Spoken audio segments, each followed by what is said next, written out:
आजकाल सकाळी उठायचा खूप कंटाळा येतो, कारण खूप थंडी पडते बाहेर आहे आणि त्यातनं सकाळी खूप लवकर उठावं लागतं, कारण आहोंना लवकर जायचं असतं. चला तर आज मी बनवली होती बोंबलाची भाजी. तेल टाकून घेतलं, 2 कांदे कापले होते, ते मस्त असे फ्राय करून घेतले. 1 टमाटर बारीक चिरून तो मस्त फ्राय करून घेतला.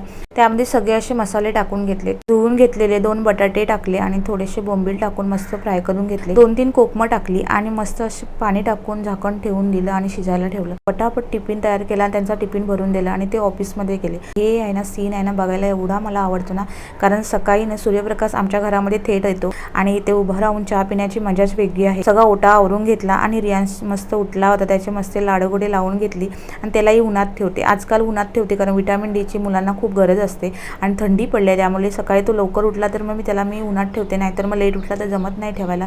त्याच्यानंतर त्याच्याशी गोड बोलून सगळे नखं काढून घेतली आणि आम्ही चिऊ काऊ बघत होतो आणि त्याच्यानंतर मग मी मार्केटमध्ये गेले होते. मार्केटमधून मच्छी आणली होती, ती मस्त अशी शिजवून घेतली आणि फ्रीज साफ करून घेतला. फ्रीज साफ करताना मी लिंबू वापरला होता. फक्त पाण्यामध्ये लिंबू टाकून मी फ्रीज साफ करते, त्याने आहे ना जराही वास येत नाही फ्रीजमध्ये आणि नेहमी ते केलं पाहिजे, कारण बॅक्टेरिया वाढतात आणि मग आपले पदार्थ आहेत ना सगळे खराब होऊन जातात आणि आपल्या पोटाचे आजार होतात. फ्रीज पण छान असं पुसून झाला होता आणि सगळं होतं तसं जागेवर ठेवून दिलं. आजचा दिवस असा गेला. भेटूया पुढच्या ब्लॉगमध्ये, तोपर्यंत बाय.